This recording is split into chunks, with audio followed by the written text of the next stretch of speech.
Bonjour, donc on est aujourd'hui au Poisson d'Or pour les 45 ans, donc un week-end spécial. Donc je suis avec Aquanet, Patrick d'Aquanet pour être précis. Peux-tu te présenter et présenter ta marque rapidement entre guillemets aux gens qui vont regarder cette vidéo? Alors ça va être très rapide dans la mesure où on n'a pas une gamme énorme. On est spécialisé en fait dans le traitement de l'eau des aquariums et des bassins avec des produits naturels. Donc ça c'est la première chose. Alors notre société elle existe depuis maintenant pas loin de 17 ans. Et on est toujours sur notre même créneau, on n'en déroge pas. Par contre, on essaie d'évoluer dans le sens des produits naturels. Donc notre spécificité en fait c'est BACnet, ce qu'on dit Monsieur BACnet, d'ailleurs on dit pas Patrick, ça on ne connaît pas. Et donc BACnet c'est une culture fraîche de bactéries qu'on fait évoluer sans le dire pour qu'elle fonctionne toujours dans tous les aquariums, eau douce, eau de mer, eau froide. Voilà, donc ça c'est pour la petite histoire. Après on a décliné donc l'antinitrite, donc c'est le BACnet. Après on a l'antinitrate qui est le nitratnet. Ensuite on a le Bactonet, l'antiphosphate, l'algonet, le proalgue. Et ensuite donc on a créé toute une nouvelle gamme de produits à base de plantes. Voilà. Donc ça c'est pour la petite histoire. Peux-tu nous présenter la nouvelle gamme de produits? Parce que je sais que vous avez sorti une nouvelle gamme de produits. C'est ça. Alors donc on a sorti toute une gamme de produits complémentaires au cycle de l'azote des aquariums, à savoir un conditionneur d'eau, un désinfectant qui n'est pas un médicament, un anti-stress non chimique, très important, je dirais ça tout à l'heure pourquoi. On a également donc un anti-escargot entre guillemets, parce qu'on n'a plus le droit d'en vendre, mais on a trouvé la parade en fait, je vais vous le dire tout de suite, allez, on va simplement empêcher les œufs d'éclore, en les calcifiant, en utilisant le calcium qui est dans l'eau. C'est tout bête, fallait-il encore y penser. Donc en fait on est conforme à la législation. Il est important de rappeler que tu as fait évoluer tes produits parce que en fait c'est la loi qui a évolué récemment en France et qu'il est important de changer les produits. Oui, enfin c'est pas la France en fait, c'est Bruxelles qui nous dit ça n'a plus le droit, ça n'a plus le droit. En fait on a le droit de vendre des choses. Alors il y a des molécules interdites, ce qui est normal puisque effectivement c'est cancéreux, donc je suis d'accord. Après on nous empêche de dire ce que ça doit faire. Le client lambda qui vient dans un magasin, le pauvre, il a des packaging, il sait même pas à quoi ça sert. Et en France, on n'a plus de vendeurs, donc moralité, c'est un peu compliqué. Voilà, ça faut le savoir. Commençons par le premier produit. Alors, dans la gamme verte, en fait, on l'appelle la gamme verte parce que c'est à base de plantes, on a donc l'Onet. L'Onet qui est un conditionneur d'eau. Alors, la particularité, en fait, c'est que des extraits de plantes, il n'y a pas d'agent chimique comme dans les autres produits, quels qu'ils soient d'ailleurs, qui est du sulfate de sodium. Pour moi, c'est pas très intéressant. Et l'avantage qu'on a avec ce produit, en fait, c'est qu'on va traiter beaucoup de litres avec un effet immédiat pour moins cher que des produits chimiques. Chercher l'erreur, comme quoi on peut faire des choses magnifiques. Voilà. Donc ça, c'est le premier produit. Ensuite, on a, dans la même série, en fait, on a un anti-stress. Alors celui-là, je l'aime bien.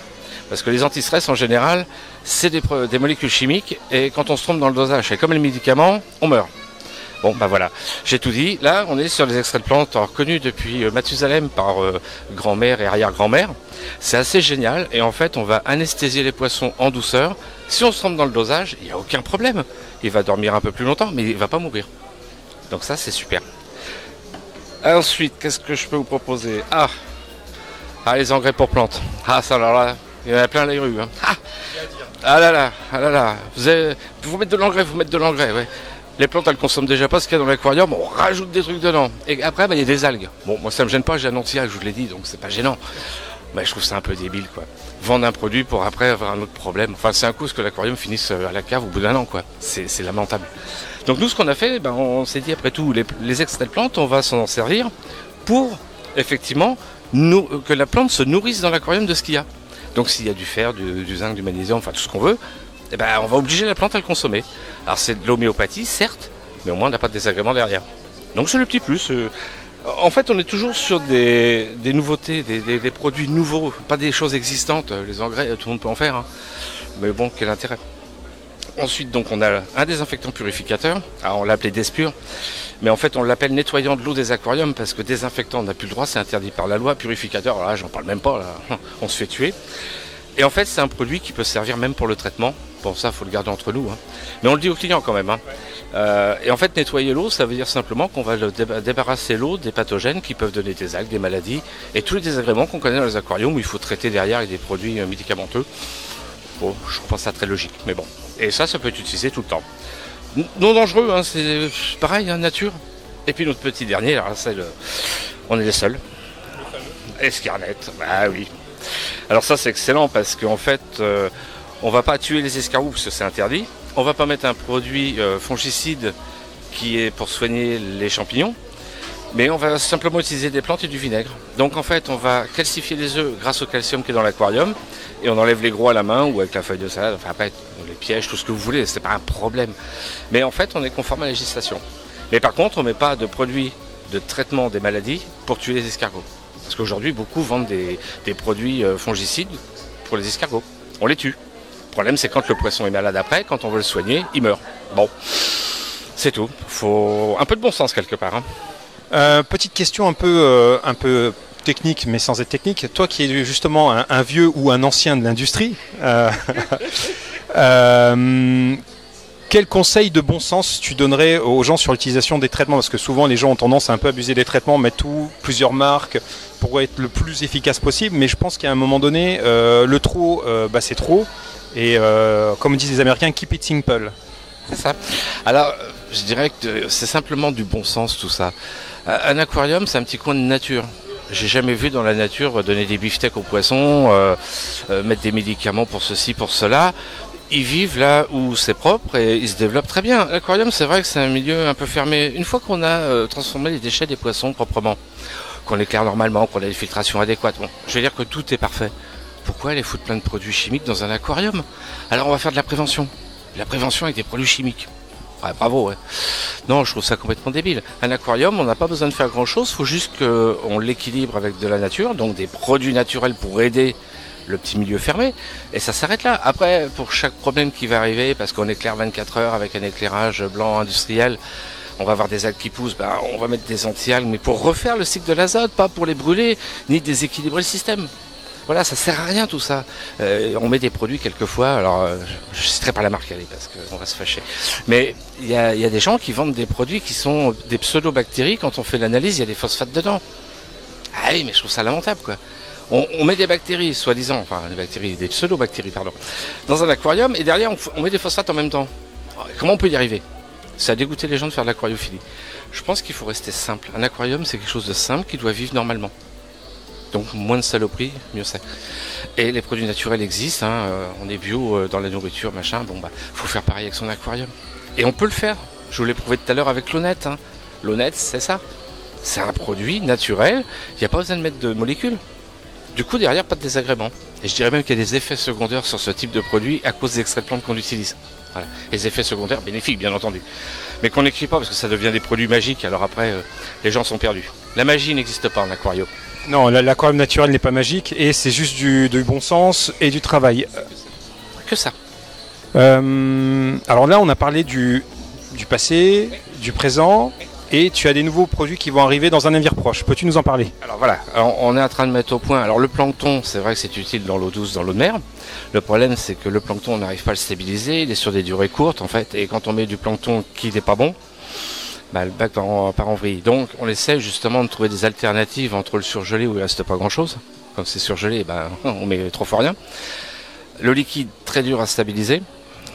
Donc on met un produit pourri. Donc on essaie de trouver une alternative, et on a trouvé d'ailleurs du plancton en pâte, donc qui va avoir une durée de vie un peu plus longue et qui va rester aussi efficace que du plancton vivant. Voilà. Donc ça, c'est une première chose, on devrait sortir ça début d'année, je pense. Et on a une deuxième nouveauté. Alors tout ça, c'est des nouveautés en fait, c'est pas des produits copier-coller. On essaie d'avancer. Le plancton en pâte n'existe pas aujourd'hui, c'est soit du liquide, soit du surgelé. Donc nous, on va essayer de faire l'intermédiaire entre les deux. Ça n'existe pas. Ensuite, on va donc mettre au point, on a mis au point, là ça y est, un complément alimentaire protéiné. Parce qu'on s'aperçoit que dans la bouffe qui est vendue donc, dans le marché, par tous les marchands, on a des vitamines, on a ceci, on a cela. Quand on ouvre l'opercule, il n'y a plus rien, quoi. Donc il faudrait utiliser la boîte d'1 litre pour 60 litres d'eau avec 3 poissons en 3 jours. Bon, ce qui paraît un peu débile, ou jeter la boîte quand on l'a mis 3 fois. Bon. Donc nous, on va apporter ce complément qui n'est pas là. Donc c'est une nouveauté. Voilà. Et ça, je pense que ce sera un bon écho, puisqu'en fait, on ne va pas empêcher les ventes d'XY, on va simplement apporter un plus. Et ce complément va faire que les poissons seront plus résistants, donc moins malades. Ils vont avoir une croissance plus importante et un taux de reproduction plus important. Bon, je pense qu'on a tout dit. Le client, c'est ce qu'il veut, des poissons en bonne santé, sans désagréments. Nous sommes au PO depuis hier pour les 45 ans de cette entreprise. 45 ans, c'est quand même un beau chiffre. Qu'est-ce que ces 45 ans évoquent pour toi? Alors je dirais que c'est une très belle réussite puisque c'est une affaire familiale qui date depuis son père. Et ensuite ça s'est développé. En fait ils ont un intérêt commun familial de faire avancer les choses et surtout de regarder ce qui se passe ailleurs pour essayer de faire mieux. Moi j'ai déjà discuté, c'est vrai que ailleurs en fait quand ils regardent ça marche pas. Pourquoi ? Parce qu'il n'y a pas de vendeurs, parce qu'il n'y a pas d'offres, parce qu'il n'y a pas de choix. Ça marche plus. Bah oui, forcément. Si on ne trouve pas ce qu'on veut dans un choix assez large, on va voir ailleurs. Et eux, ils ont bien surfé là-dessus. Et je trouve ça magnifique, quoi. Magnifique. C'est une très très belle entreprise. Ça rejoint le sujet qu'effectivement le marché français est souvent perçu avec beaucoup de marasme, en récession, etc. Alors qu'en fait, voilà quoi. Le marché français, bon là on est en Belgique certes, mais on est à côté de la France, c'est les Français qui viennent à 90% qui achètent, donc on va dire que c'est le marché français. Le problème en France en fait c'est que quand on regarde les chiffres dans les hautes sphères, ils ont des tableaux de bord, ils savent pas ce que c'est qu'un poisson ni un chien, ils confondent, ils mettent le chien dans l'aquarium. Bon c'est pour donner un petit peu la vue de ces gens-là, qui ont des tableaux de bord avec des chiffres et ils regardent en bas combien ils vont donner de dividendes. Alors l'aquariophilie, tiens ça baisse. Bon on va épurer, alors on réduit les gammes pour que ça coûte moins cher, ensuite on enlève le personnel parce que ça coûte cher, et puis on s'aperçoit que ça marche toujours pas et qu'on sort toujours pas les dividendes. Donc un jour ou l'autre ça s'arrêtera je pense. Le problème c'est qu'on est en train de détruire quelque chose de magnifique quoi. Alors c'est les multimédias qui vont prendre la place, ouais soit c'est bien. Je pense qu'on a besoin d'un petit peu de nature, c'est apaisant en plus un aquarium, ça a toujours été comme ça. Mais voilà, aujourd'hui on en est là, c'est que... ces gens en haut là, ils font tout à l'envers. En fait, ça marche pas, on va redescendre encore d'un cran. Ça marche toujours pas. Non, mais ça marchera plus jamais, les gars. Faut mettre des moyens.